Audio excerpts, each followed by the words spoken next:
시청자 여러분 안녕하십니까. 이가역 라이브 이가역입니다. 통일교 불법 정치자금 수수 혐의 등을 받고 있는 국민의힘 권성동 의원이 이 시각 현재 법원에서 영장 심사를 받고 있습니다.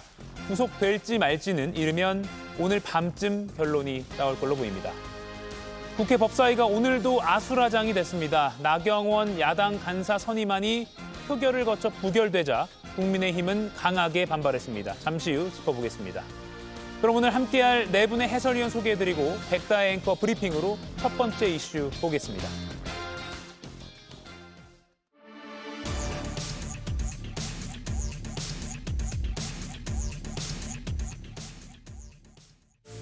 오늘 신문에서 어떤 점 위주로 설명하실 계획이십니까? 통일교에서 1억 원 받은 혐의 여전히 부인하세요? 평소에도 통일교 관계자들 만나셨어요? 자, 여기서 오늘 오후 2시 구속 전 피의자 신문에 출석한 권성동 국민의힘 의원. 기자들의 질문에 묵묵부답으로 일관하는가 싶더니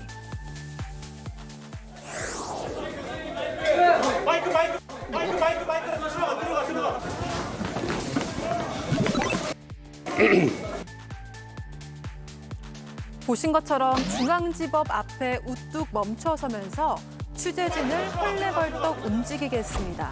그리고 영장 실질 심사를 앞둔 심경은 이렇게 밝혔는데요. 참담한 심정입니다. 문재인 정권 때의 검찰 탄압 수사가 생각이 납니다.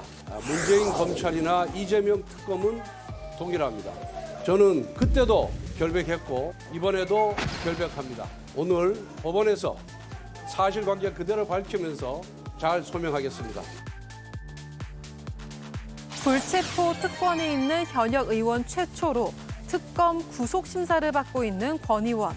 구속 여부는 이르면 오늘 밤에 판가름 날 예정입니다. 네, 권성동 의원이 법원 청사 밖에서는 기자들의 질문에 답변을 하지 않다가 비가 와서 그럴까요? 안으로 딱 현관 안으로 들어가서는 기자들을 좀 기다리는 그런 이례적인 모습도 나오기도 했습니다. 김유정 위원님. 네. 오늘도 역시 결백함을 좀 주장하는 그런 모습이었습니다. 네, 뭐 참담하다고도 했습니다마는 본인 결백하다라고 계속해서 주장하고 있는 것 같아요. 예.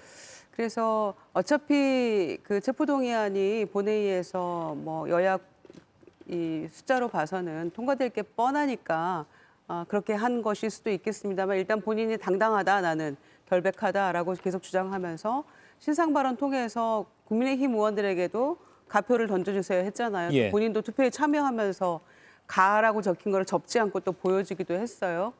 이제 뭐 그런 것들이 본인은 과거 강원랜드 사건 때처럼 당당하게 나 영장 기각시키고 돌아오겠다 뭐 이런 본인의 의지의 표명일 수도 있겠습니다만 특검이 워낙 꼼꼼하게 증거들을 다 확보를 한 것 같아요. 예. 뭐 쭉 나열된 것들을 보면 그래서 이번에는 좀 어렵지 않을까. 실질심사 과정에서도 본인이 뭐 어떤 입장을 밝힐지는 모르겠습니다만은 증거가 워낙 꼼꼼하게 확보가 되어 있고 무엇보다도 본인이 중간에 막 그 차명폰 쓰고 휴대전화 바꾸고 이러면서 예. 뭐 도주 우려가 있겠습니까? 그런데 증거인멸의 우려가 있다는 점에서 저는 영장이 발부되지 않을까 이렇게 생각합니다. 예. 이재용 의원님은 어떻게 보셨습니까? 참담한 심정이라고 했고요. 그리고 문재인 정권 때를 언급하면서 검찰 탄압 수사 생각난다. 저는 그때도 지금도 결백하다라고 밝혔거든요. 본인의 입장에서 그렇게 생각할 수도 있고요. 예. 지금 전반적으로 민주당과 그리고 대통령실까지 저희는 같이 한 몸으로 보는데 지금 불고 있는 이 특검을 통한 야당 탄압, 정치 탄압 이 부분은 누차 말씀드렸지만 지난 문재인 정권 시절에 적폐청산과 유사해서 저희가 적폐청산 시즌2라는 얘기를 좀 쓰죠. 그래서 그런 부분이 없지 않아 있어 보입니다. 권성동 지금 의원은 본인은 결백을 주장을 했고 당당한 모습을 보이고 있습니다. 물론 특검도 어느 정도 뭔가를 가지고 있으니까 이렇게까지 나오는 것 같은데 저는 일단 권성동 의원의 결백함을 믿습니다. 예. 믿고 이 부분을 어떻게 이제 유무죄가 나중에 판단이 될지 또 제가 모르고 있는 것이 당연히 있을 수 있기 때문에 그 부분은 지켜봐야 된다고 생각을 하고 저는 그냥 방점을 두는 게뭐 여러 가지 문자들을 이제 취합을 했고 그거를 이제 증거물로 받은 것 같아요. 근데 그 윤 본부장이라는 사람이 굉장히 치밀했다는 생각은 들어요. 예. 다만 그 자리에 이제 돈이 오간 상황에서 권성동 의원이 본인이 누구를 만났다 안 만났다를 부인하는 게 아니잖아요. 어느 장소에서 만났다는 것까지 다 인지를 하고 있는데 다만 돈을 안 받았다는 건데 그 자리에 이제 4명이 있었단 말이죠. 그러면은 저는 아무리 생각해도 예. 진짜 검사 20년 하고 정치 16년 한 사람이 단둘이 있는 관계도 아니고 그 4명이나 있는 자리에서 돈 1억 원이나 되는 현금을 받았을까? 받아도 나중에 받지 그 자리에서 받았을까라는 생각은 들고 윤 본부장이라는 사람에 대한 신뢰는 저는 없습니다. 아, 예. 여러 가지 뭐 그 다음에 뭐 통일교에 대한 신뢰도 많은 국민들이 이미 평가를 하고 있을 것 같아서 지금까지 어찌됐든 간에 지난 16년간 정치를 하면서 최소한 저런 부분에 있어서는 아직 뭐 깨끗함을 보여줬던 권성동 의원이 돈을 안 받았다고 하는 것에 대해서는 저는 믿어줘야 된다고 생각을 합니다. 예. 김용남 의원님. 네. 아직 영장 심사 종료됐다는 소식은 안 들리고 있습니다. 아마 계속해서 특검 측과 또 권성동 의원 측이 공방을 뭐 나름대로 벌이고 있을 텐데 쟁점이라고 할까요? 어떤 것을 다툴 거라고 보십니까?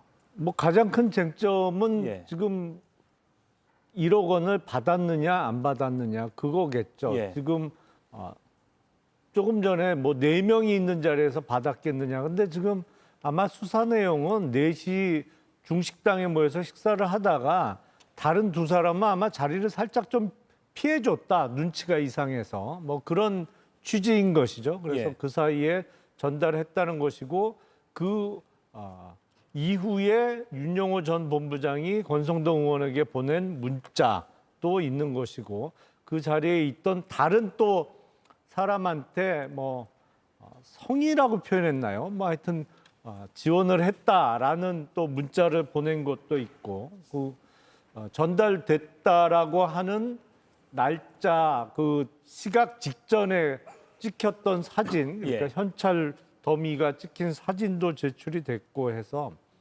제가 몇 번 말씀드린 적이 있습니다만 사실은 어떤 음성적인 내지는 불법적인 자금과 관련된 사건에서 이 정도의 증거 수집되는 사례가 그렇게 흔하지는 않거든요. 그러니까 전달했다는 사람의 진술과 그리고 관련된 문자, 사진 뭐 그리고 주변 정황에 비추어서 예. 이 뭐 법원이 판단할 문제겠습니다만 금 1억 원에 지금 정치자금법 내지는 뭐 나중에 의율이 정확하게 뭐로 될지는 두고 봐야 되겠습니다만 일단 1억을 받았느냐라는 것이 제일 쟁점이 될 것 같고 그 외에 뭐 통일교가 이런저런 사업을 국내외에서 하면서 청탁을 하지 않았느냐 그리고 2023년 봄에 예정되어 있던 전당대회와 관련해서 예. 2022년 연말부터 권성동 의원의 당대표 출마를 대비해서 통일교에서 집단적으로 당원 가입을 하면서 도우려고 했느냐. 그때 이른바 조직적인 그 정당 가입이 이루어졌느냐. 이게 제일 쟁점이 될 것 같습니다. 네. 2023년 봄, 그 무렵까지도 그렇죠. 아까 김용남 의원이 말씀하신 그 문자 내용은 신뢰 수준의 지원을 했다. 이 내용을 말씀하시는 것 같습니다. 정광재 의원님, 예. 계속 그 국회 신상 발언에서도 정치 공작이다, 정치 탄압이다, 뭐 이런 취지로 주장했는데 오늘 영장 심사에서도 권성동 의원은 이런 식으로 주장을 할 것 같아요. 오늘 그 2시에 영장 실질 심사를 가는 과정에서 예. 급히 쓴 SNS 메시지인지는 모르겠습니다만 마지막에 뭐라고 썼냐면 잘 다녀오겠습니다라고 썼더라고요. 예. 저는 본인의 결백을 이번 영장 실질 심사 과정에서도 충분히 소명할 수 있다라는 자신감을 표현했다고 생각합니다. 같은 당의 당원 동지로서 권성동 의원이 하고 있는 이야기 저도 신뢰합니다. 특검이 주장하는 것은 지금 권성동 의원이 얘기한 것처럼 줬다는 사람은 있는 거죠. 그러나 받았다는 사람은 절대 받은 일이 없다는 것이고 그렇다면 범죄 소명과 관련해서 법원이 어떤 판단을 하느냐 여기에 달려있다고 보는데 최근의 분위기만 놓고 보면 사법부도 일부 권력의 좀 눈치를 보는 것 아닌가라는 생각을 지울 수가 없기 때문에 지난번 2018년 때보다는 구속영장 발부 가능성은 좀 높아진 것 같습니다. 예. 그러나 2018년에도 본인이 불체포 특권을 포기하면서까지 소명했고 당시에 구속영장 발부가 기각됐고 대법원에서도 무죄를 받은 그 경험이 있습니다. 그래서 권성동 의원이 법적 오랜 분쟁을 통해서 본인의 결백함을 밝혀오기를 기대하고 있습니다. 예. 사실 이 권성동 의원이 국회의원 중에서는 사실 뭐 대중적으로도 인지도가 상당히 높고 또 뭐 친윤으로도 또 많이 뭐 뉴스에 많이 오르내렸고 또 이재명 현 대통령과도 뭐 대학 시절 친분이 있었고 하다 보니까 워낙 이른바 중량감이 있는 인물이고 그리고 또 통일교와의 그리고 더 나아가서 국민의힘과의 유착을 풀어내는 고리이기 때문에 오늘 구속영장 심사 결과가 매우 기다려지고 또 궁금해지는 것 같습니다. 그래서 또 분석을 촘촘하게 해보는 게 중요한 것 같습니다. 김희정 의원님, 네. 앞서 잠깐 설명은 해주셨지만 도주의 우려는 사실 뭐 많지 않다고 본다면 증거인멸 우려는 가능성을 높게 볼 수도 있다라는 분석도 나오거든요. 특히 택배 기사에게 잘못 보좌진이 전화해서 윤 본부장과 조사 끝나면 좀 통화하고 싶으시답니다. 뭐 이런 것도 있었고요. 뭔가 말을 맞춰보려는 동향을 파악하려는 그런 정황도 드러났기 때문에 어떻게 보십니까? 그렇습니다. 그날이 하필이면 그러니까 이 3대 특검에서 특히 내란 특검하고 김건희 특검 같은 경우에는 택배 기사들에게 활약이 좀 뛰어나신 것 같아요. 예. 그래서 특히 지난번에 왜 그 주가 조작 관련해서 부회장인가요? 50 며칠 도주하다가 택배 받으러 나왔다가 맞습니다. 잡힌 거 아닙니까? 목포에서요? 네. 예, 그래서 기사님들이 지금 이 특검에 많은 도움을 주고 계시다 이런 생각이 드는데 특히 이제 이 그 기사 부대 신고가 왜 중요하냐면 조사받고 나온 당일날 통화를 하려고 했다는 거 아닙니까? 그런데 전화가 이제 잘못 가서 이런 해프닝이 일어났던 것인데 왜 통화를 하려고 했을까요? 그러니까 굳이 조사받고 나온 사람 윤영호 전 본부장이랑 통화를 하려고 했던 그 의도가 굉장히 궁금한 거 아닙니까? 예. 본인 말대로 검사 20년에 의원 16년에 내가 돈 받을 이유가 뭐가 있냐, 난 떳떳하다라고 했다면 이 윤영호 씨가 들어가서 무슨 얘기를 하고 나왔든지 본인은 굳이 알 필요가 전혀 없는 건데 왜 통화를 해서 뭔가 뭐를 하려고 했던 것이냐. 예. 그러니까 이제 말 맞추게 하거나 무슨 내용을 했는지를 듣고 본인이 참고하려고 했던 거 아니겠어요? 그런 점에서 저는 그것도 본인 전화는 계속 바꾸고 차명폰으로 이렇게 통화 시도하고 이런 전반적인 것들이 명백히 증거 인멸하려는 의도가 다분했던 거 아니냐라고 저는 판사가 볼 것 같아서 예. 그게 아마 영장이 발부된다면 가장 주요한 이유가 아닐까. 아마 권성동 의원 자신이 누구보다도 아마 이런 상황은 더 잘 알고 있지 않겠습니까? 이 경우에 딱 걸린다라는 거에 대해서 본인이 그 점이 가장 우려스러운 부분이 될 거라고 생각합니다. 예, JTBC 단독 보도로 알려졌던 권성동 의원의 보좌진이 오늘 윤 본부장님 조사 끝나면 통화를 좀 하고 싶어 한다라고 하면서 택배 기사가 그래서 네 라면서 저하고요라고 반문했던 그 상황 시청자 여러분께서도 기억나실 겁니다. 아니 윤 본부장님하고라고 보좌진이 말을 했기 때문에 이건 뭐 지금 이 정황상 윤영호 본부장을 칭하지 않으리라고 보는 것은 비합리적인 것 같습니다. 윤영호 본부장을 말하는 것이라고 보는 게 합리적인 것으로 보입니다. 김영남 의원님, 그리고 또 특검이 많은 증거를 가지고 있는데 앞서 잠깐 설명해 주셨지만 오늘 동아일보 단독 보도로 드러났습니다. 신뢰 수준의 지원을 했다라고 그 동석자에게 1억 원이 건네졌을 때 동석자에게 문자를 보낸 것, 그리고 윤영호 전 본부장이 권 의원에게 반가웠습니다. 대승적 결단에 찬사를 드립니다. 오늘 드린 것은 작지만 후보님 위에 요긴하게 써주세요. 글쎄요, 후보님이라면 여기서는 윤석열 후보를 칭하겠죠? 그렇죠. 그러니까 그 2022년 3월 대선을 앞두고 국민의힘 당 후보로 윤석열 당시 후보가 확정된 것은 2021년 11월로 제가 기억을 합니다. 그러니까 2021년 11월부터는 후보는 윤석열 후보밖에 없었어요. 그러니까 당시 당내 경선에서 경쟁했던 뭐 홍준표 전 시장을 비롯한 다른 후보들은 경선이 끝나면서 다 정리가 된 것이고 후보라고 칭할 만한 사람은 윤석열 후보밖에 없었는데 뭐 1억 사실 큰 돈인데 대선을 앞두고 있는 상황에서 어떤 전달할 때는 그래서 작지만이라고 표현했던 것 같아요. 그러니까 예. 대선은 워낙 큰 선거다 보니 뭐 수백억이 드니까요. 그렇죠. 예. 뭐 법정 선거 비용만 해도 대략 420~30억 정도 들어가는 선거다 보니까 1억을 지칭하면서 작다라는 표현을 썼던 것으로 보이고 아까 말씀드린 대로 그 여의도에 있는 중식당에서 식사는 4명이 했습니다만 동석했던 두 사람은 슬쩍 자리를 피해준 상황에서 아마 전달이 된 것으로 특검은 파악하고 있는 것 같아요. 그러다 보니까 같이 점심은 먹었지만 어떤 것이 전달될 때 그것을 보지 못했던 다른 동석자에게 이제 확인을 시켜준 거죠. 예. 신뢰 수준의 그 차원에서 지원했다. 예. 지원했다라는 것을 문자로 다시 한번 확인해 준 것까지 지금 증거로서 확보가 돼 있습니다. 예. 이재용 의원님, 윤영호 본부장에 대한 신뢰가 개인적으로는 전혀 없다고 말씀하셨는데 네. 지금 그걸 떠나서 이 정도의 특검이 확보한 뭐 물적 증거라면 구속의 상당성 좀 더 짙어지는 거 아닙니까?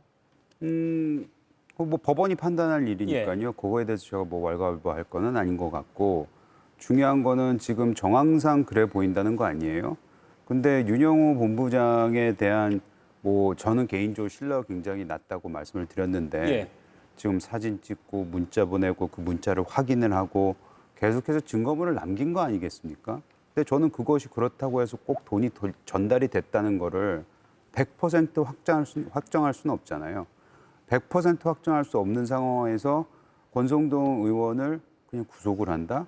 저는 그거는 맞지 않다고 봐요. 왜냐하면 어차피 그건 법리적으로 나중에 다툴 부분이 분명히 있는 것이고 현금이 어디 쓰였는지 어디 그 이후에 그 윤 본부장 그 진술 외에는 뭐가 있는지는 아무것도 나와 있지 않는 것 같기 때문에 전 그 부분에 대해서는 이거는 당시 무조건 받았다. 지금 구속 부분이 얼마나 정치적인 메시지가 큰 것이고 뿐만 아니고 아까 뭐 도주의 우려, 뭐 증거인멸의 이 얘기를 했지만은 예.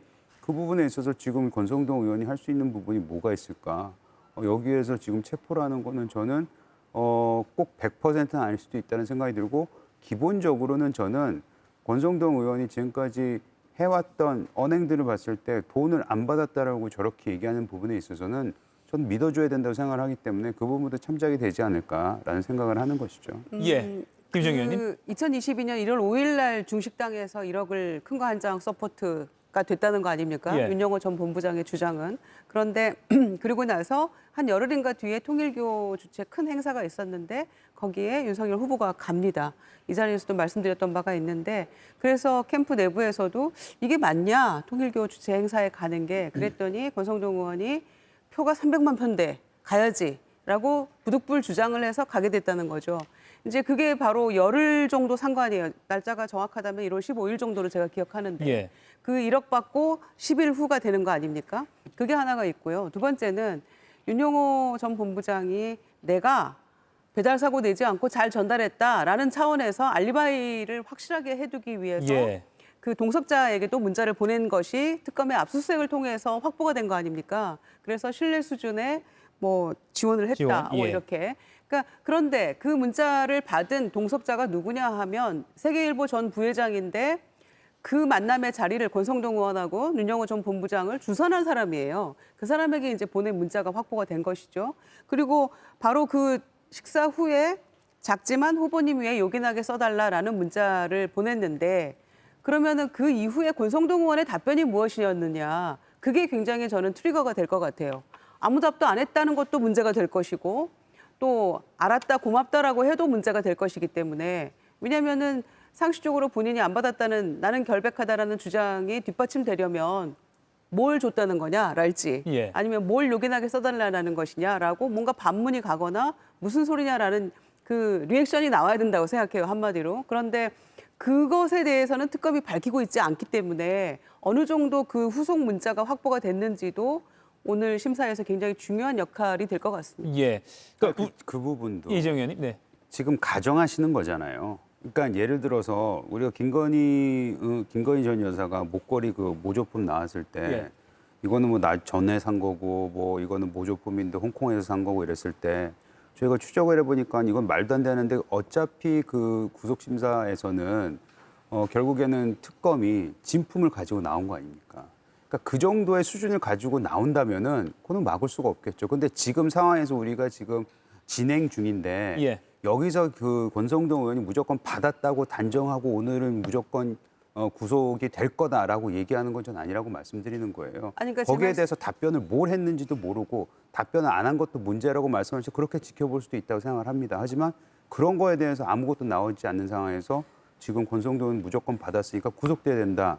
증거인멸을 할 거다. 이렇게 얘기하는 건 아니라는 말씀이죠. 아니, 그러니까 말씀드린 대로 그 후속 문자가 무엇이었는지를 특검이 가지고 있다면 그게 중요한 트리거가 될 것이다라고 말씀드리는 거예요. 예. 우리 모르잖아요. 공개되지 않았기 때문에. 예, 심사 법정에서 아마 그게 공개됐을지 뭐 뒷얘기는 또 추가적인 취재가 필요하겠지만 오후 2시에 시작한 영장실질심사 현재 3시간 30분 가량 계속 진행되고 있습니다. 종료됐다는 소식은 현장 취재 기자에 통해서 들어오지 않고 있기 때문에 그리고 한 3시간 30분 정도면 이 정도 사안에서는 충분히 더 이어질 수도 있을 것 같습니다. 정광재 의원님. 예.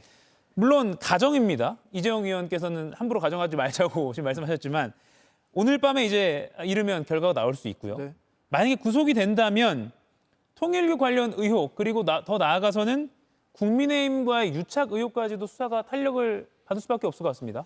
일단 뭐 다툼의 여지는 여전히 크다고 예. 봅니다. 권성동 의원 같은 경우에는 받지 않았다고 하고 윤영호 전 세계본부장의 배달 사고 가능성도 우리가 배제할 수는 없는 거잖아요. 본인은 주었다라는 여러 정황 증거들을 만들고 사진도 찍고 문자 메시지도 보냈을 수 있겠습니다만 그것이 사후적 알리바이를 만들기 위한 사전 정지 작업이었다라고 해석할 부분도 있기 때문에 어쨌든 그 권성동 의원에 대한 구속영장 발부는 저는 뭐 법원 판결 지켜보는 수밖에 없다고 생각하고 예.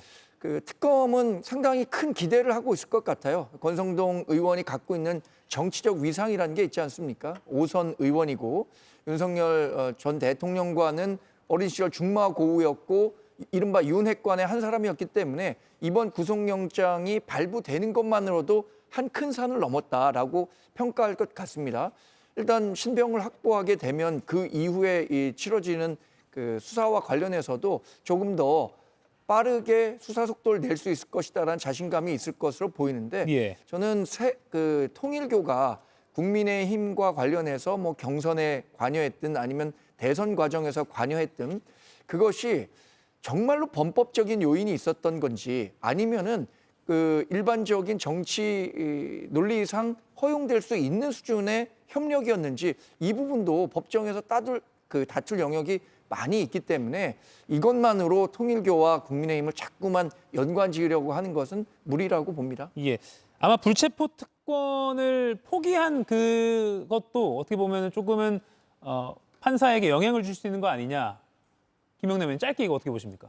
그러니까 국회의원의 불체포 특권이라는 거는 국회의원 본인이 포기한다고 해서 포기할 수 있는 거는 아니죠. 예. 그러니까 그건 제도로서 인정된 것입니다만 다만 체포동의안 표결에 앞서서 그 찬성해 달라라는 예. 그 신상 발언을 했기 때문에 그걸 이제 포기라고 우리가 그냥 해석을 하는 것인데 글쎄 법원의 영장 발부에 있어서 그게 크게 뭐 영향을 끼칠 것 같지는 않습니다. 뭐 어차피 상황상 민주당의 의석수가 워낙 많기 때문에 예. 체포동의안 통과는 어느 정도는 예정이 되어 있던 것이고 다만 뭐 체포동의안 통과 과정이 악영향을 끼치는 거는 없겠죠.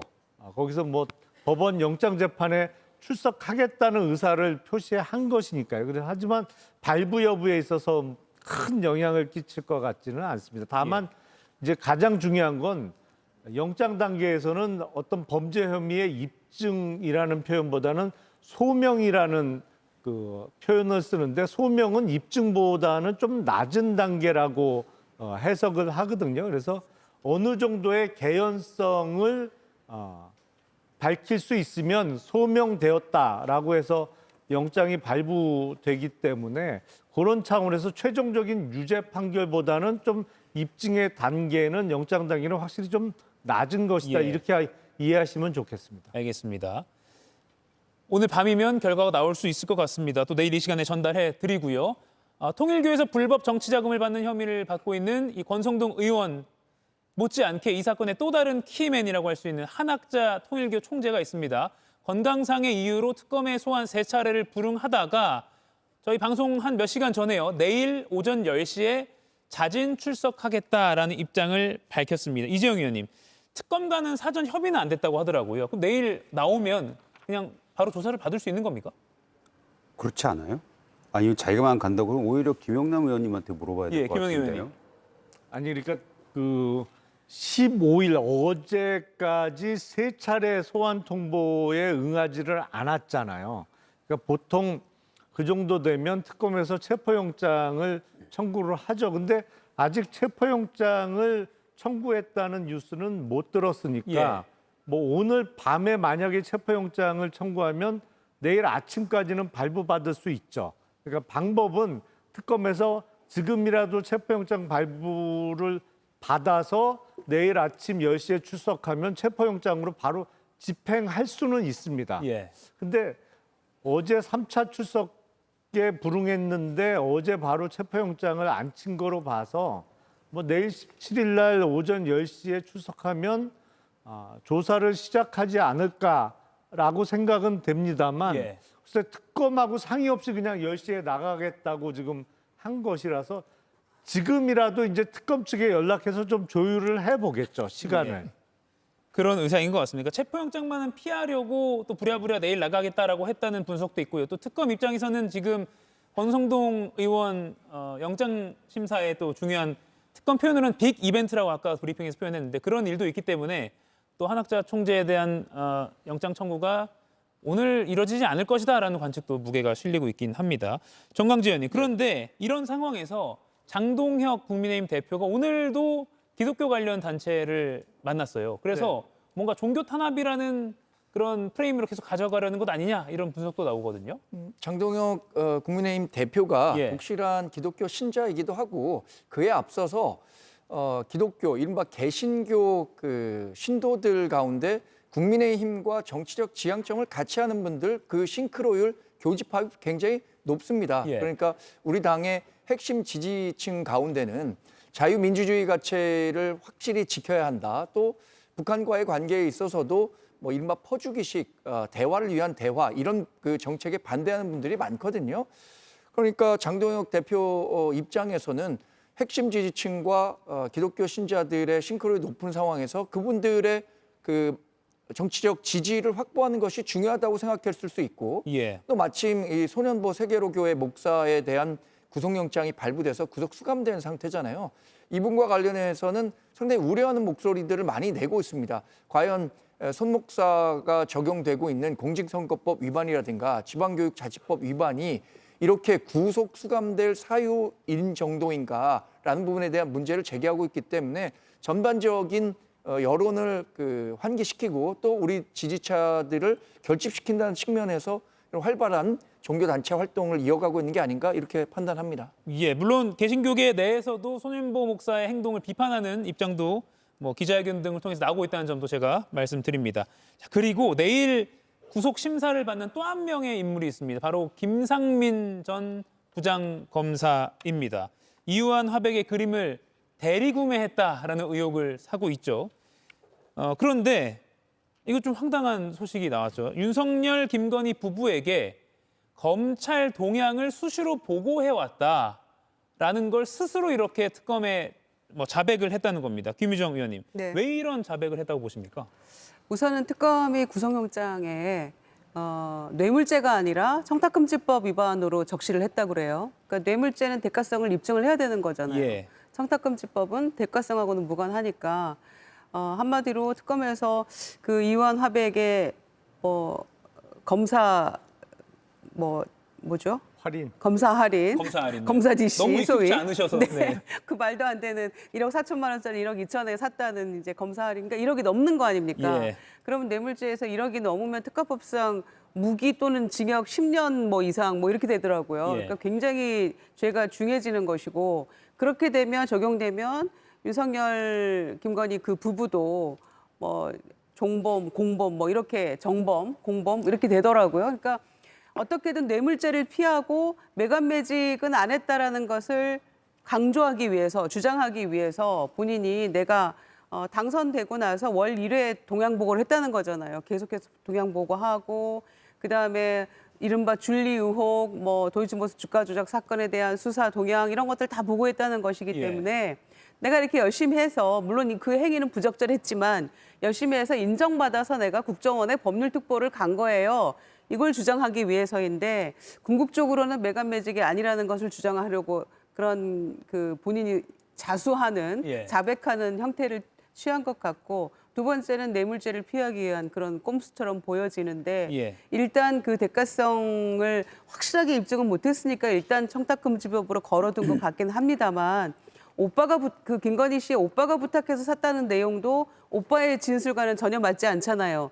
그게 장모댁에서 발견이 됐을 때 그 그림 또 다른 뭐 목걸이, 팔찌 이런 것들 다 나왔고 현금 1억이 나왔잖아요. 예. 그때 그 오빠의 진술은 1억은 내 돈이고 나머지는 모르겠다였어요. 그런데 어떻게 오빠의 부탁으로 그 그림을 샀다는 진술을 우리가 신빙성 있게 받아들일 수 있는지 여러 가지 문제가 노정돼 있고요. 그래서 일단은 뇌물이 아니라는 걸 주장하기 위해서 일단 본인이 마이너스를 감수하고 예.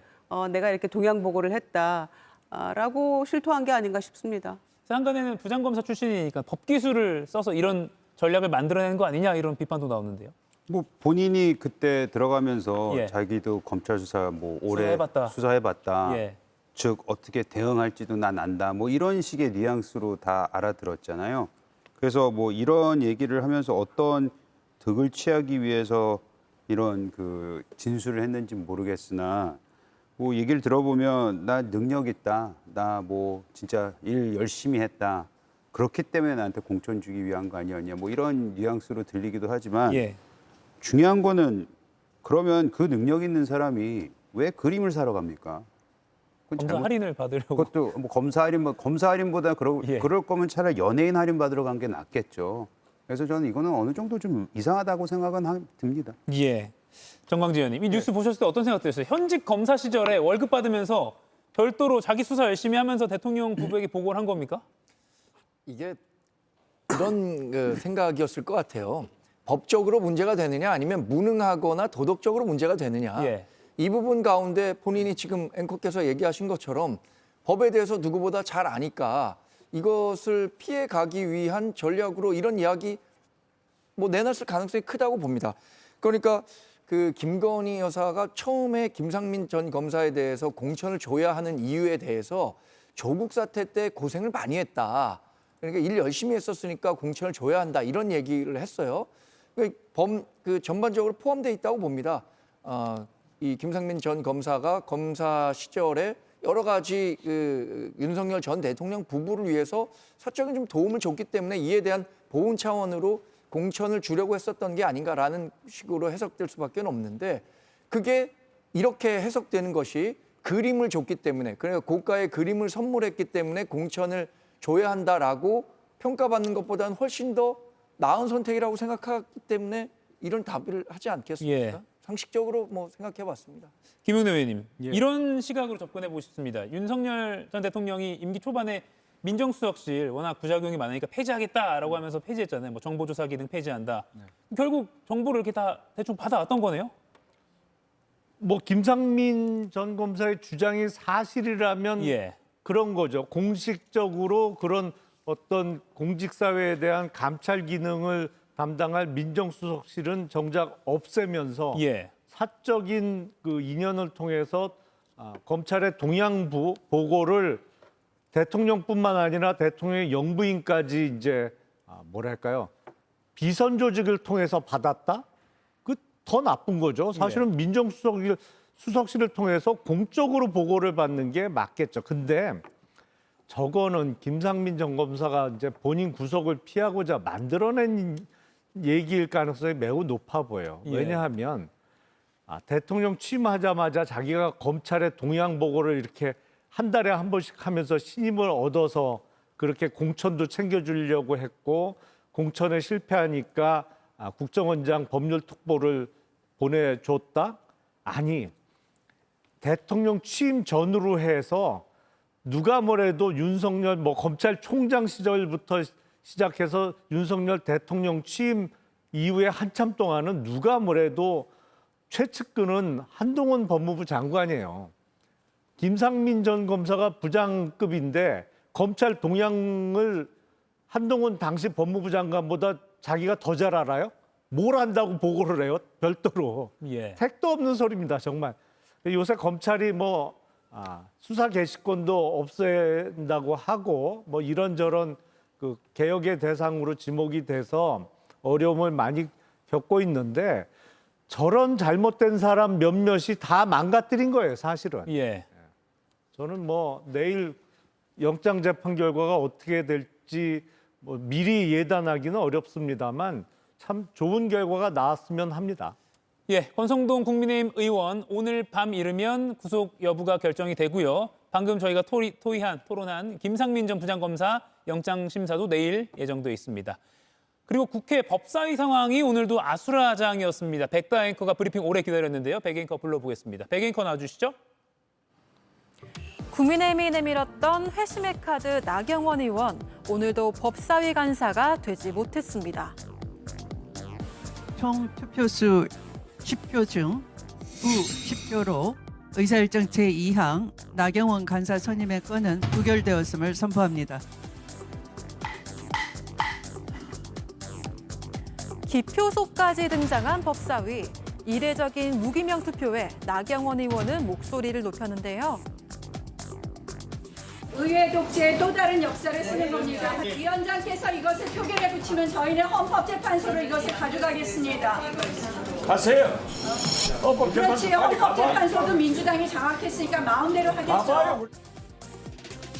그런데 민주당 출신 의원에게서도 똑같은 이의 제기가 나왔습니다.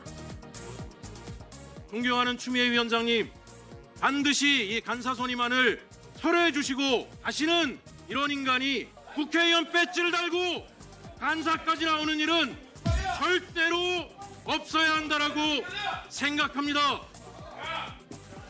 누가 야해요, 누가? 당신이 이리 오세요. 개혁뿐 아니라 민생, 경제 등 모든 법안이 거쳐가는 곳 법사위. 오늘도 나경원 간사 선임을 놓고 아수라장이 됐습니다. 네, 오늘도 법사위가 아수라장이라는 표현이 오늘 언론 제목에 많이 달렸습니다. 나경원 의원은 야당 간사가 되는데 오늘도 실패했고요. 김유정 의원님, 네. 오늘 표결에 붙여져서 기표소도 등장했어요. 이건 사실 보기 드문, 글쎄 전례가 없는 일이라고 표현해야 될 것 같습니다. 전무후무한 일입니다. 예. 그러니까 나경원 의원에 대해서 이제 간사 선임 문제를 두고 이해 충돌 그 문제가 있다. 더군다나 패스트트랙 관련해서 1심 결심 공판을 앞두고 있는 상황에서 이게 말이 되느냐. 또 남편이 법원장을 하고 있는데 예. 등등 포함해서 여러 가지 문제 제기가 됐었죠. 그러니까 스스로 그만둬라라고도 얘기를 했는데 더군다나 어제는 패스트트랙 관련해서 결심 공판에 징역 2년 구형을 받았기 때문에 더더군다나 이게 적절한가에 대한 문제 제기가 있었던 것이고요. 두 번째는 곰곰이 생각해 보니까 장동혁 그 대표가 작년인가요? 법사위에 법사위원이었는데 내가 선거법으로 기소가 됐기 때문에 예. 대검 국감도 나 회피 신청한다. 이게 안 맞는 것 같다. 그래서 법사위에서 사임을 했거든요. 그러니까 이제 그런 양심적인 모습을 보였던 그런 장동혁 대표가 왜 지금은 이렇게 흑화가 됐는지는 제가 알 수는 없습니다만은 본인이 스스로 그 법사위원직에서 사임한 그런 사례도 있었어요. 근데 그런 거는 나경원에게는 이제 보이지는 않는 모양이에요. 그래서 사상 최초로 간사 선임 관련해서 무기명 투표까지 하는 이런 일을 보였는데 이게 모양이 좋지는 않습니다. 예. 제가 생각하기에. 그래서 방송 들어오기 전에 국회 사무처 쪽에 제가 좀 물어봤어요. 이게 지금 그러면은 일사부재의 원칙, 국회법 92조에 의거해서 한번 부결된 안건이나 또는 발의하거나 제출한 그 건에 해당이 되는 것이냐, 예. 간사 선임의 건이. 그러니까 아직 내부적으로 결론이 안 났다는 거예요. 왜냐하면은 일반론적으로는 일사부재의 원칙에 해당이 된다라고 생각해서 이거는 이제 끝났다. 정기국회 회기 동안이니까 나경원은 될 수 없다 이번 회기에는 이렇게 생각하는 하면 네. 반면에는 이게 간사 선임의 건을 발의하거나 제출하는 것으로 볼 수 있느냐 이거 가지고 볼 수 없다라는 또 의견도 있기 때문에 다시 그럼 어떻게 해야 될 것이냐의 문제가 아직 최종 결론이 안 났다는 거예요. 그런데 예전에도 간사 선출 문제를 가지고 옥신각신한 적은 있었습니다. 궁극적으로는 다 교섭단체에서 추천한 간사가 임명이 됐었는데 지난번도 얘기는 우리가 벌써 한 달여가 지난 것 같은데 아직도 이게 해결이 안 되고 있는 것도 참 안타까운 문제고요. 죽이 되든 밥이 되든 그냥 국민의힘에서 정한 간사니까 간사 후보니까 해주는 게 어떻겠냐라는 의견도 있는 것 같고 저도 비슷한 생각이에요. 예. 왜냐하면 법사위원이 국민의힘이 7명인데 곽기택 의원 무슨 뭐 등등등 해가지고 쭉 면면을 보니까 그냥 거기서 거기에요. 그러니까 크게 달라질 것 같지 않아서 누군가로 사보임하지 않는 이상 별로 지금과 같은 양상은 뭐 더 훌륭한 사람이 올 것 같지도 않은데 다 비슷비슷해 보여요. 그런데 이렇게 판이 돼버렸으니까 아마 자존심 싸움이 돼버린 것이고 나경원이 절대 사임하지 않을 것 같아서 좀처럼 이 문제가 끝날 것 같지가 않네요. 오늘 나경원 의원 간사 선임안이 표결에 붙여진 것에 대해서 굉장히 국민의힘이 강하게 반발했고요. 여당 간사를 맡고 있는 김용민 민주당 의원 역시 가만히 있지 않았습니다. 그 장면 보고 이야기 더 나눠보겠습니다. 저 구형받았다고 정청래 대표가 그만두라 그러는데요. 그 논리라면 대통령 그 자리에서 내려오셔야 됩니다. 민주당이 폭력을 썼잖아요. 민주당이 빠루를 들고 와서 문을 뜯고 그리고서는 이것을 우리를 기소를 했습니다. 육선 의원 하신 추미애 의원님 이런 의회 보셨습니까? 간사 선임에 대해서 표결한 적 한 번이라도 있으셨습니까? 더 이상 표결 운운하시지 말고 우리가 낸 의견대로 간사 선임의 안건을 그런 인식을 하시니까 법사위 간사가 못 되는 겁니다. 어떻게 단 한마디 사과도 없이 관행이니까 나를 빨리 선임해라. 이렇게 당당한 태도가 어디 있습니까? 이렇게 뻔뻔한 태도가 어디 있습니까? 세상에. 두렵지 않습니까? 예, 이재용 위원님. 계속 이런 상황이 이어지면 나경원 의원 간사 못 되고 계속 그냥 갈등이 이어지는 그렇게 가는 겁니까? 그렇죠. 예. 저걸 보면은 아까 난장판이라는 단어를 쓰셨잖아요. 예, 아수라장이요. 예. 아수라장. 난장판 제가 썼습니다. 아, 예. 죄송합니다. 아, 예. 정정하겠습니다. 네. 아수라장이 됐는데 아까 이제 그 국회법 말씀하시면서 이게 뭐 다시 투표를 할 수 있느냐라는 말씀하셨는데 하던 안 하던 그거 문제는 건 아닌 것 같아요. 그냥 나경원 의원이 저기 계속 계신 이상은 아마 저 법사위는 끝까지 저런 식으로 아수라장이 계속 되어 가지 않을까라는 생각이 들고 예. 저는 나경원 의원을 간사로 하는 게 지금 그 국회 관행상 이거는 맞다고 봐요. 그거에 대한 책임도 정치적 책임도 국민의힘이 지게 될 겁니다. 근데 지금 계속해서 제가 안타까운 것은 뭐냐면 불과 얼마 전에 대통령과 야당 두 당 대표가 만나 3자 회담을 했고 거기에서 있는 사람이 좀 더 내줘야 된다. 그래서 그 여당이 굉장히 거대한 여당, 모든 권력을 다 쥐고 있는 여당이 예. 이런 국회 운영에 대해서만큼은 야당과 협치하거나 최소한 야당이 어느 정도 욕을 들어줘야 되는데 진짜 전혀 역사에 없었던 간사 선임을 투표에 붙이면서까지 이렇게 저 중요한 법사위 상임이라고 얘기하는 상원의원급이라고 얘기하는 법사위를 저런 식으로 운영을 해야 되는지에 대해서는 전 비판받아야 된다고 생각합니다. 예. 그리고 오늘 나경원 의원이 의원총회에서 그 이른바 빠루 사건 6년 만에 다시 수면 위로 올라왔죠. 당시 사진을 들고 와서 의원들에게 설명한 그런 모습도 연출이 됐는데 김용남 의원님, 네. 나경원 의원은 계속 나빠루라는 그 이른바 그 사건은 민주당이 만든 정치적 프레임이다. 뭐 이렇게 주장을 하고 있는데 이거 어떻게 봐야 됩니까? 그러니까 나경원 의원 주장은 그때 이제 국회 내에서 대치 상황이 있을 때 예. 당직자가 민주당이 이렇게 빠루를 동원해서 뭐 문을 뜯으려고 했다고 하면서 당시 원내대표를 맡고 있던 나경원 의원한테 건네줘서 그걸 들고 이렇게 그 얘기를 하는 사진이 대대적으로 보도가 됐었죠. 예. 그러면서 이제 그런 별명이 붙었는데 글쎄 그때 공수처법의 통과를 저지하기 위해서 국민의힘 의원들이 어떤 물리력을 행사한 거는 뭐 틀림없는 사실로 보입니다. 근데 그게 그러면 그때 국회에 그런 일이 처음 있었냐? 그 전에는 더한 일도 많았죠. 사실은 뭐 해머가 동원된 적도 있었고 뭐 온갖 일이 다 있었는데 다만 국회 선진화법이라고 해서 일명 이제 국회법이 개정되면서 국회 내에 어떤 폭력이나 물리력 행사에 대해서는 그 법정형을 아주 높여서 중하게 처벌하게 되는 국회법이 시행된 이후로 최초로 이제 가장 대규모의 물리력 행사 사건이다 보니까 많은 사람들이 기소가 돼서 지금 1심 재판이 그동안 오래 걸렸습니다만 글쎄 법률적으로는 그 유죄 선고를 피하기는 어려운 거 아닌가? 뭐 물리력 행사는 있었던 것이고 그게 법 조문에 금지된 내용이기 때문에 양형의 문제는 잘 모르겠습니다만 유죄와 무죄를 판단하는 데 있어서는 지금 그때 기소된 많은 국민의힘 의원 또 지금 나경원 의원 매우 불리한 상황 아닌가 싶습니다. 예, 매우 불리한 상황이다. 그런데 오늘 네, 그 나경원 의원이 얘기한 것은 나경원 의원의 주장이 아닙니다. 정말 사실관계가 그렇습니다. 뭐 영상 또는 사진 통해서 보셨겠지만 그 국회 회의장 문을 열려고 했었던 것은 민주당과 국회 방호처 분들이고 그 옆에 박찬대 의원이 서 있는 모습도 확인할 수 있는 거예요. 그때 당시에 사용했었던 저 도구를 나경원 당시 원내대표가 갖고 와서 이런 것까지 도입해서 이렇게 그 문을 열려고 했다라는 것을 설명하려고 했던 것인데 그래서 저는 나경원 의원은 굉장히 억울한 측면이 있다고 생각합니다. 이른바 정치적 프레임에 갇혀 있는 셈이죠.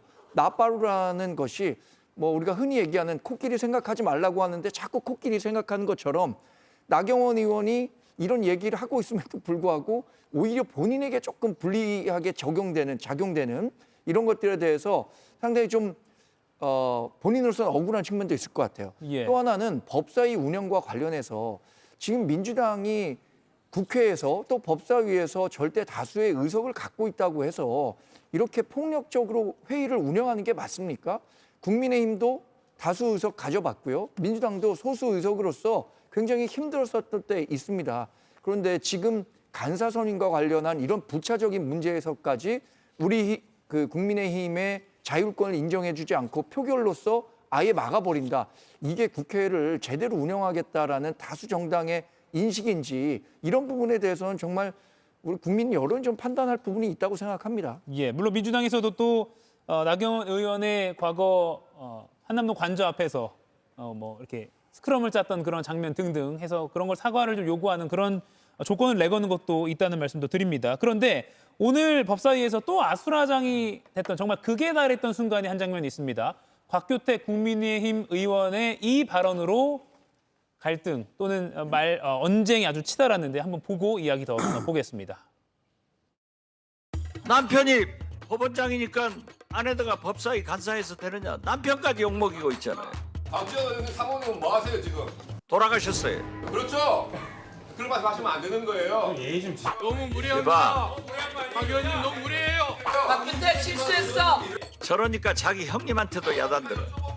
곽규택 의원님, 오케이. 다른 기회도 아닌데 지나칩니다. 잘못됐습니다. 윤리 제속감입니다. 남편 이야기가 왜 나옵니까? 너무 무리하다. 여기가 어딘 줄 압니까 지금? 박규택! 너무 무리해. 인간 좀 되라. 인간 좀. 인간이 되라고. 사과부터 하세요. 사과부터. 왜 사과합니까? 사람이래. 이야기 누가 못하는 거예요? 예, 박지원 의원이 2018년에 이제 부인과 사별을 한 그런 상황은 뭐 언론 보도로도 잘 알려져 있어서 많은 시청자분들도 뭐 아시는 분들도 많이 계실 것 같습니다. 그런데 곽규택 국민의힘 의원이 사모님은 뭐 하십니까? 지금 이런 식으로 질문했고요. 박지원 의원이 돌아가셨습니다. 라고 말을 했습니다. 그러면서 주변에 있던 박균택 의원이 사실 평소에는 좀 신사적인 모습으로 많이 비쳤는데 굉장히 화가 나서 목소리를 크게 냈고요. 지금은 이렇게 곽규택 의원이 사과를 하는 모습을 여러분들도 보고 계십니다. 아마 곽규택 의원이 박지원 의원의 그 사별 그거를 몰랐을까요?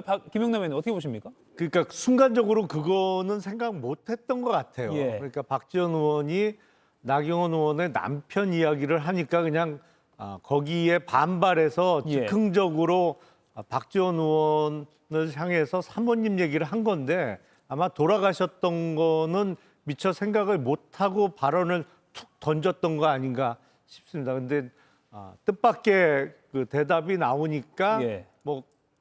그러니까 남편 얘기는 하지 마라. 가족 얘기는 언급하지 말라는 취지로 얘기를 했습니다만 조금 사과 시점이 빨랐으면 더 좋지 않았을까. 그러니까 예. 돌아가셨다는 얘기를 꺼냈을 때 아차 싶었을 텐데 아마 그때 바로 사과를 못한 것 같아요. 예.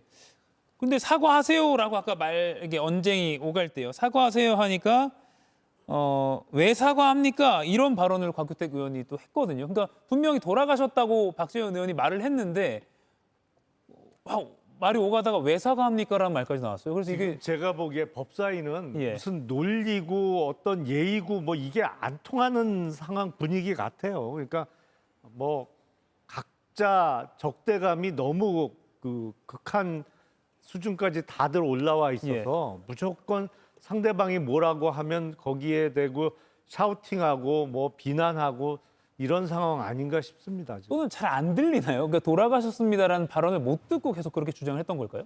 들렸던 안 들렸던 예.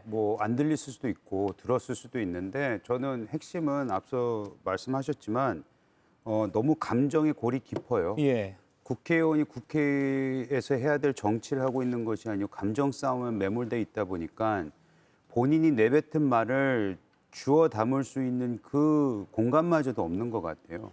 박지원 의원님도 사실은 그 남편이 법원장이니까 이거는 해선 안 된다라는 그 근거 제시는 저는 맞다고 봅니다. 하지만 남편이 욕을 얻어먹고 있잖아라고 이렇게 얘기하시는 건 좀 부적절했다고 봅니다. 거기다 대고 지금 곽규택 의원이 나와서 부인에 대한 얘기를 하면서 그냥 말씀 그대로 리액션인 것 같은데 그 리액션을 아차 싶으면서 이제 주워 담을 수가 없는 거였죠. 나중에라도 사과를 해서 좀 다행이긴 하지만 저런 모습을 보면서 결국에는 이 시발점이 뭡니까?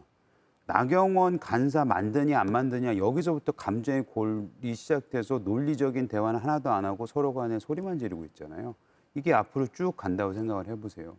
대한민국 정치에서 가장 중요한 부분을 맡고 있는 저 법사위가 저런 식으로 운영이 계속 된다면은 글쎄 이 정부에는 도움이 뭐가 될까라는 생각이 들고 국민의힘도 무슨 해결책을 찾아야 되지 않나라는 생각은 개인적으로 듭니다. 예. 짧게 이 소식 짚고 마무리하겠습니다. 대법원이 계속 연일 뉴스에 오르고 있습니다. 오늘도 민주당은 조희대 대법원장을 향해서 사퇴를 거듭 촉구했습니다. 잠깐 들어보시죠. 당연히 조희대는 사퇴를 했었어야 맞죠.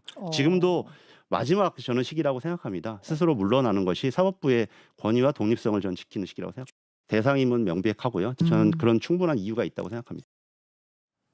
네, 방금 대상이라는 건 탄핵 대상을 언급한 겁니다. 김유정 의원님, 당내에서도 공감대가 어느 정도 폭넓게 형성이 됐습니까? 아직 탄핵 문제까지 공식적으로 거론되고 있는 것 같지는 않고요. 예. 다만 조희대 대법원장이 이제 사퇴하라 이런 이야기들은 정치적 압박이죠.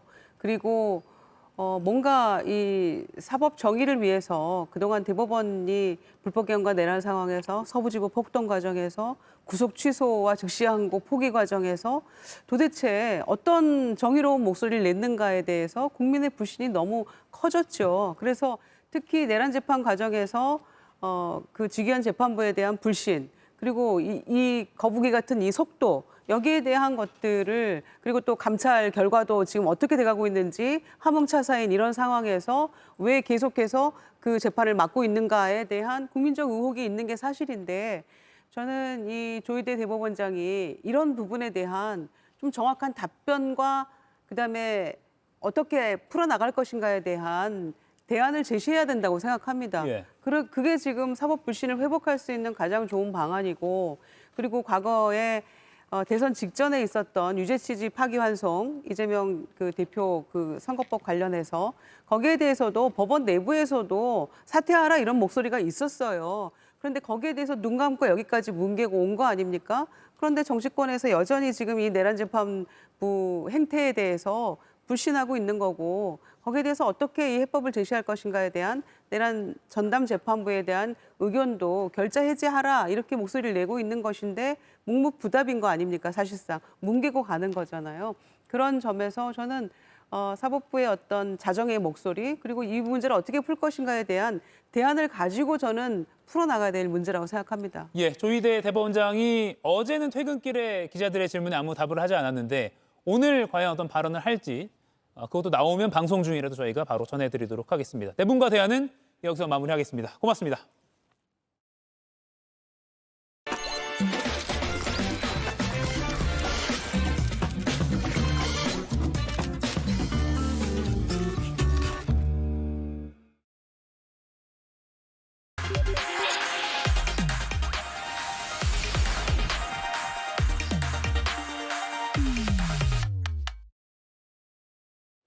네, 좀 더 깊이, 더 자세히 들어보는 더 인터뷰 시작하겠습니다. 사상 초유의 미국 이민 당국의 한국인 구금 사태, 무사히 우리나라로 구금됐던 국민들이 돌아왔으니까 끝일까요? 그렇지 않습니다. 당시 구금된 사람들의 인권 침해 피해 증언이 이어지면서 정부가 전수조사에 나섰습니다. 그럼 우리는 어떻게 이 문제에 대응해야 하는가? 홍현익 전 국립외교원장과 자세히 짚어보겠습니다. 어서 오십시오. 안녕하십니까? 예. 일단 300명 넘는 우리 국민들이 전 세계를 통해서 귀국은 했는데 아마 지금도 정신적인 충격에서 그냥 휴식을 취하고 있는 분들이 상당할 것으로 추정이 되고 있습니다. 큰 틀에서 먼저 좀 질문을 드리자면 우리나라랑 경제적으로든 군사적으로든 친한 이 미국이 대체 왜 그랬을까요? 글쎄요. 예. 정말 이해하기 어렵죠, 사실은. 예. 그렇게 투자를 해달라고 해서 우리가 한미 동맹이고 또 앞으로도 계속 동맹을 이어나가야 될 상제니까 예. 투자도 하고 경제까지 동반자로 잘 같이 번영하자 뭐 이런 취지로 투자를 하고 투자를 했으니까 공장을 세우고 특히 이게 그린필드 투자라 그래서 현지에서 이게 토지를 사가지고 거기다 공장을 세우고 예. 그리고 기계를 우리가 부설하고 그리고 이제 미국인 근로자들 고용하는데 그게 가장 미국이 원하는 투자거든요. 그런 투자 제일 바라지 않겠어요? 한국 돈으로 다 하는 거니까. 예. 그런데 거기를 이렇게 덮친 거죠. 그래서 근데 이제 원인이 이제 여러 가지가 있는데 가장 직접적인 원인은 그 지역에 내년에 출마하는 공화당 국회의원 마가주의자, 예. 트럼프주의자가 이걸 신고를 해서 여기 좀 수색 좀 해봐라. 그래서 몇 달을 준비를 해서 했다는 겁니다. 예. 기획된 거네요. 예. 그게 이제 첫 번째 이유고요. 두 번째는 이제 좀 오해가 있었다라고 보는데 이게 이제 그 조지아주에서도 우리가 투자를 하면은 굉장히 이제 뭐 대환영하고 저 주지사까지 와가지고서 뭐 야 이게 정말 그 조지아주 역사상 최대의 투자라고 합니다. 예.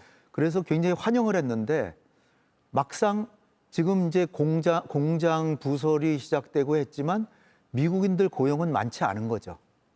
왜냐하면 고용할 수가 없는 거예요. 기술자가 없으니까. 예. 그러니까 부지 사가지고 공장을 가설해야 되는데 공장의 기계를 부설하고 가동하고 뭐 하는데 우리 서울에서 다 인원이 가야 되는 거거든요. 예. 그러니까 근데 그 지역에서는 왜 저렇게 공장 한다고 어마어마하게 소리만 컸지 우리 지역 근로자들 왜 고용을 안 하냐.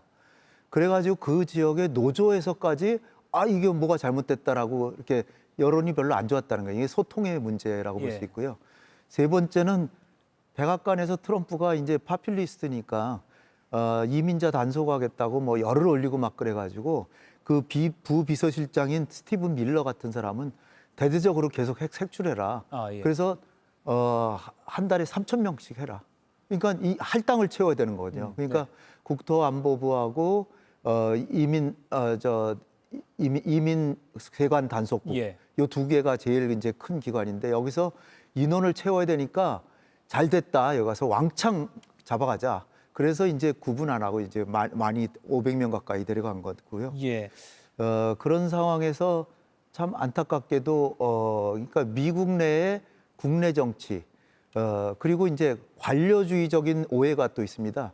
미국 국무부나 상무부는 어떻게 하면 투자를 유치할까 해가지고서는 자기네들은 전혀 건드리고 싶지 않은데 이런 그 세관 단속국이나 또는 국토안보국에서는 자기네 일이니까 예. 그렇게 해서 이제 대대적으로 단속한 거죠. 그리고 가장 잘못된 거는 단속을 하더라도 처음에는 4명의 중남미 근로자들이 이제 불법적으로 근무했다. 그 사람들을 잡으러 갔는데 예. 가서 보니까 뭐 에스타 비자 받고 이런 사람들이 있으니까 이거 안 되겠다. 다 잡아가자.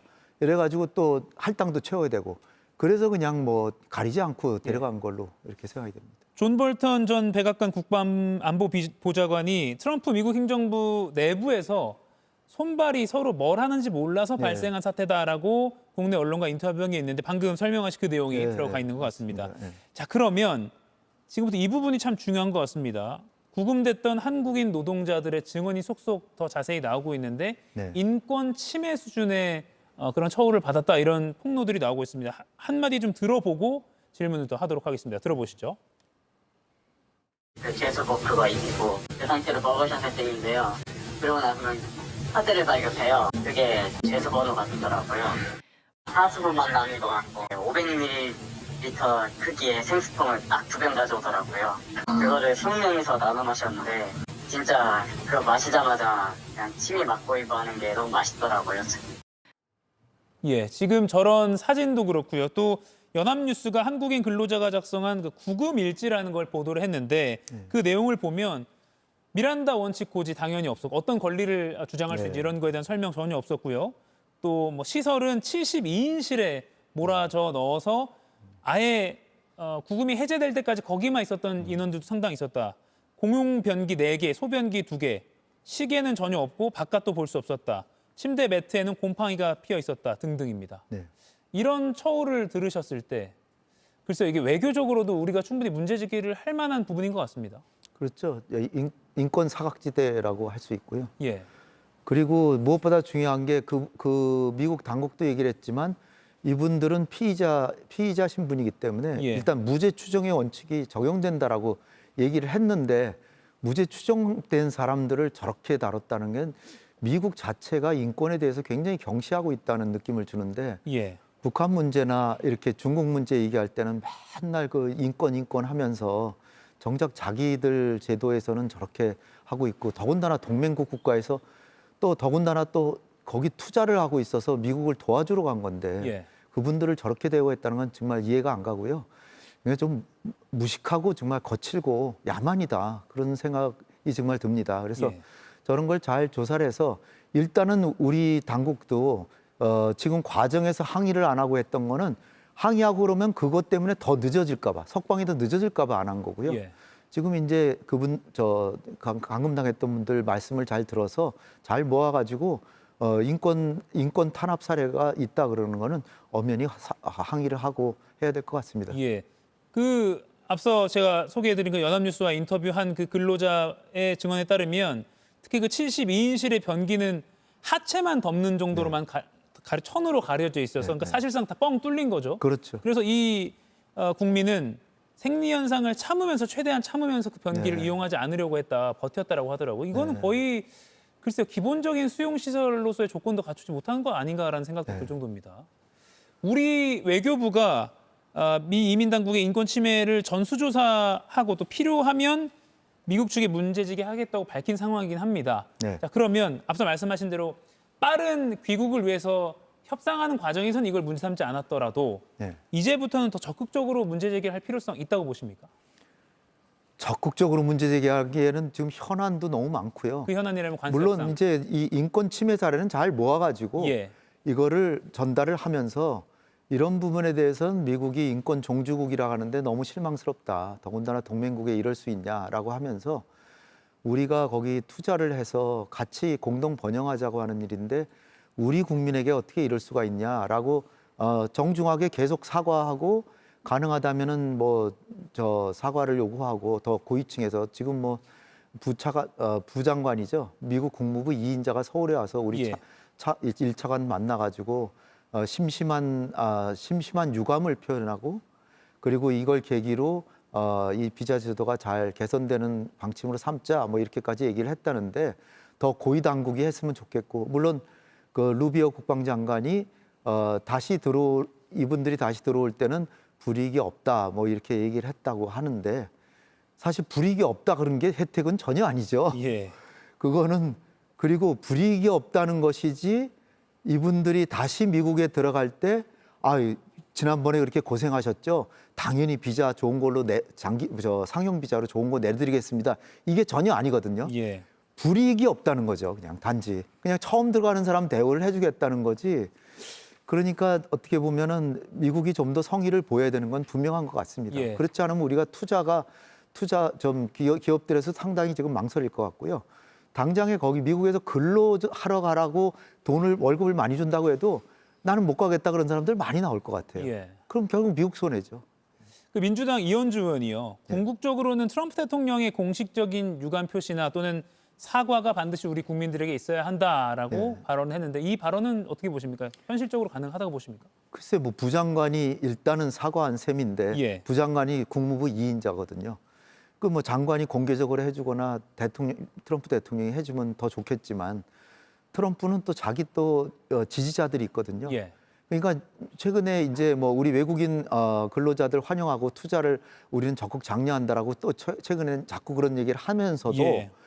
외국인 근로자들 환영을 하는데 그분들이 들어와서 미국인들이 우리가 지금 부족한, 과거에는 굉장히 우리가 발전되게 한 사업이지만 네. 요즘에는 발전 못하고 뒤처져 있는 그런 분야에서 우리 근로자들 교육을 시키고, 그래서 결국은 우리가 외국에서 투자한 사람들보다 더 훌륭한 근로자들이 생기고, 그래서 그분들이 결국 귀국해서 돌아갔으면 좋겠다라고 얘기를 함으로써 외국의 투자는 환영하지만 그 목적이 미국의 근로자들을 교육시켜라는 데 목적이 있다는 걸 분명히 함으로써 예.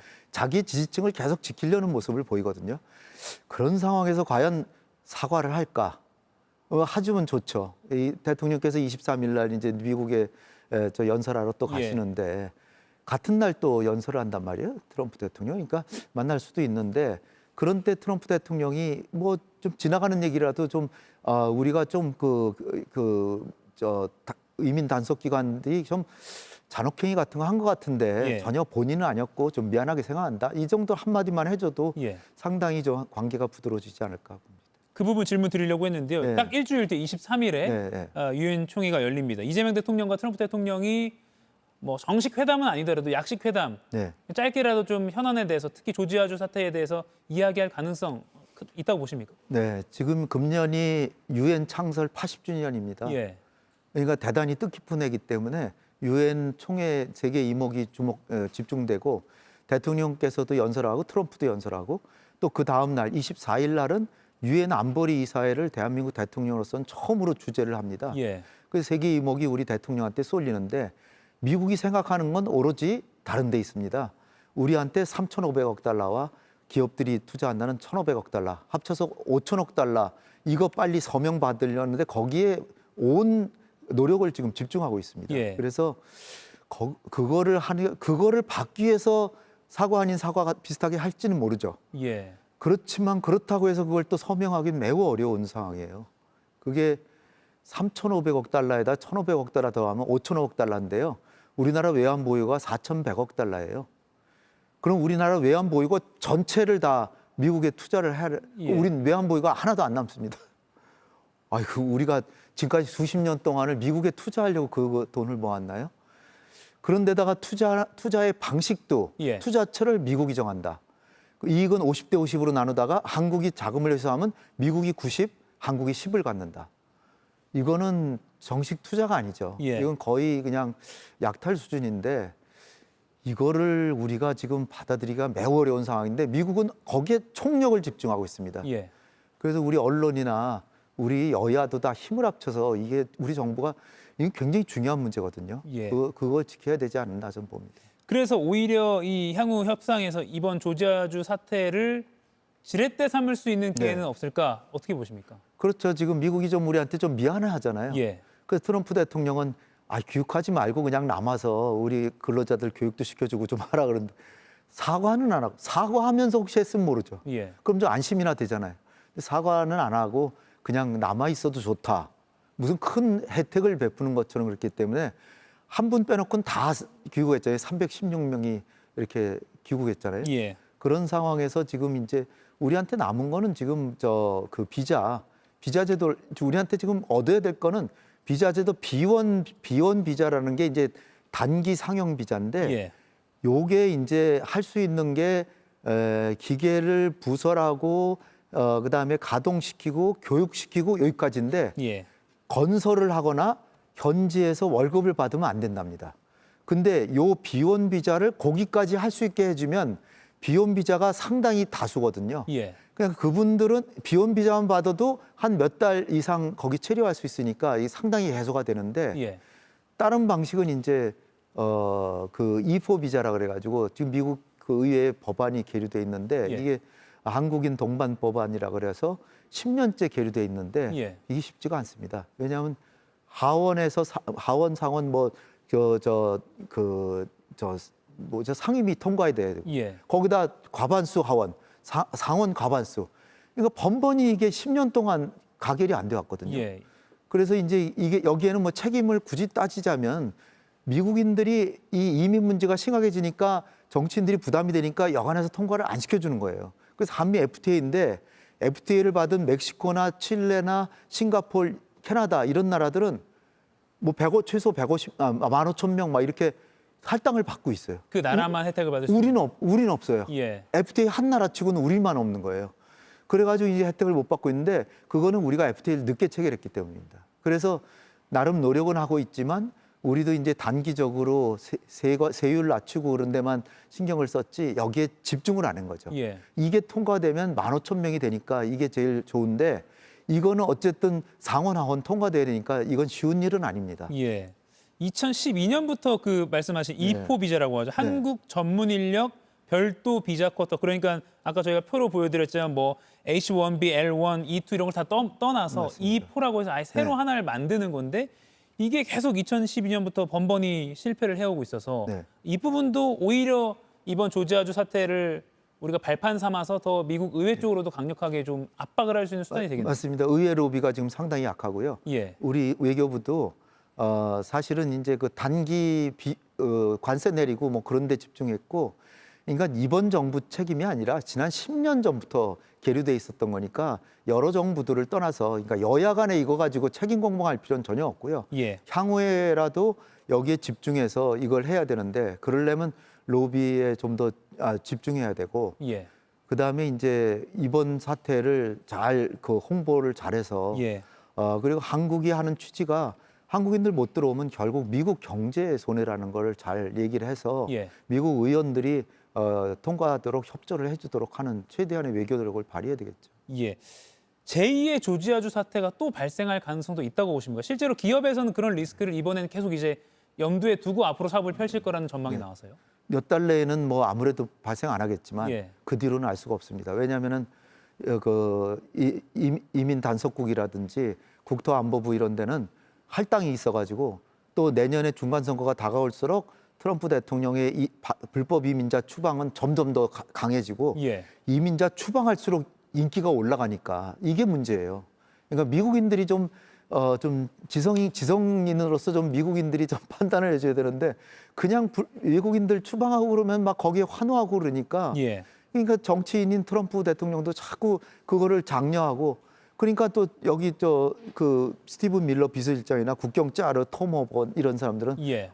내가 트럼프한테 충성 경쟁해야 되니까 자꾸 하다 보면 이런 일이 발생하지 않으리란 법이 없고 이런 그 기관들에서 다른 지역에 있는 한국인 그 공장 가설 지역에도 그 고용 상황을 보고해라 지금 그런 보도들이 지금 들어오고 있어요. 예. 그걸 보면은 앞으로도 이런 일이 발생하지 않으리란 법은 없다 이렇게 봅니다. 그래서 전략적으로나마 앞서 제가 질문 초반에 드린 그런 인권 유린 상황, 우리가 당했던 끔찍한 피해들을 조금 더 부각하는 것은 어떨까? 이건 그런 전략은 어떻게 보십니까? 그거는 우리가 할 바는 다 해야죠. 특히 미국이 인권 종주국이라고 프랑스처럼 미국도 인권 종주국이라 그러고 이 소위 그 권위주의 국가나 불량 국가 얘기할 때 늘 인권 탄압 국가라 그러잖아요. 그럼 정작 자기들이 그 인권을 이렇게 소홀히 하면 되겠습니까? 미국도 이를테면 관타나모 수용소, 쿠바에 관타나모 있는데 거기 고문도 하고 막 그러거든요. 예. 아무리 거기 그 죄인들이지만 고문하면 안 되는 거잖아요. 그러니까 이 미국도 인권이 사각지대고 그런데 우리는 정말로 선의의 투자자들인데 그분들을 그렇게 대우했다는 건 예. 너무하니까 이것을 어느 정도는 미국 사회에 좀 알려지도록 예. 홍보할 필요도 상당히 있다 이렇게 보입니다. 바로 그런 관점에서 오늘 저희가 모신 거고요. 네. 오늘 대정부 질문에서도 조현 외교부 장관이 이번 사태와 관련해서 오히려 전화 위복의 계기가 될 수 있다 이렇게 밝히기도 한 점도 시청자 여러분께도 전달해 드리겠습니다. 아무튼 구금됐던 우리 국민들이 돌아왔지만 돌아온 걸로 이제 보도도 많이 끊겨서 이게 과연 끝인가라는 고민에서 오늘 모신 거거든요. 네, 네. 잘 짚어주신 것 같습니다. 앞으로 더 남은 과제는 적지 않다라고 마무리를 지을 수 있을 것 같습니다. 지금까지 홍현익 전 국립외교원장과 함께했습니다. 고맙습니다. 감사합니다. 들리시나요? 뼈와 근육이 단단해지고 우리 가족이 단단해지고 하이민으로 온 국민이 단단해지는 소리. 근육과 뼈 건강. 하이민 프로틴 밸런스. 난시? 세상이 흔들려도 난시엔 아큐브. 시야가 흐릿하고 눈이 뻑뻑하다면 흔들림을 줄이는 4개의 안정화존과 눈물을 지켜주는 수분 기술로 하루 종일 세상이 흔들려도 난시엔 아큐브. 좋아하는 건 시간이 흘러도 변하지 않아요. 좋은 재료, 정성 가득 반찬 하나. 늘 좋아하던 그 맛 그대로. 셰프의 손맛을 언제 어디서나. 셰프의 찬. 이건 비장의 카드. 20가지 멀티비타민은 기본. 밀크시스, 루테인, 오메가3까지 한 판에 정립해주는 GNM 올인원 뉴트리션 멀티비타민 플러스. 이젠 1일 1판 시대. 오늘 아침 출근하는 조희대 대법원장의 모습입니다. 대법원 측이 출근길 취재를 불허해서 멀리서 촬영된 사진입니다. 최근 상황에 대해 대법원장이 어떤 반응을 내놓을지 계속 관심은 커지고 있습니다. 이런 상황에서 법원 행정처가 대법관 수를 30명까지 늘리면 총 1조 4천억 원의 예산이 들 것이란 의견을 국회에 냈다는 소식이 알려졌습니다. 대법관이 늘어나는 만큼 재판연구관과 일반직 등 수백 명 더 일할 건물을 새로 지어야 하니까 이 엄청난 돈이 든다는 겁니다. 예산을 핑계로 사실상 증원 반대 논리를 펴는 것이란 비판이 나오고 있습니다. 게다가 이 1조 4천억 원이라는 돈이 서초동 땅값 시세로 계산한 거란 사실이 알려지면서 시민들 사이에선 법을 바꿔서 아예 대법원을 지방으로 보내자는 목소리까지 나오고 있습니다. 오늘 한 컷이었습니다. 모두를 멈추게 한 아이폰 17 프로, 그리고 나를 달리게 한 U+. 아이폰을 나답게 U 플러스로 남다르게. 무엇이 인공지능 시대를 가능하게 할까요? 저마다 답은 다르지만 한국수력원자력이 찾은 답은 내일의 에너지에 있습니다. 한국수력원자력.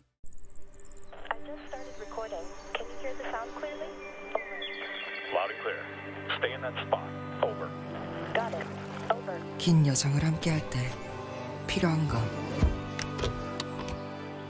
따로 또 같이 하는 유연한 공전. 새로운 세상이 펼쳐지는 곳. 살아보세요. 아이오닉 9.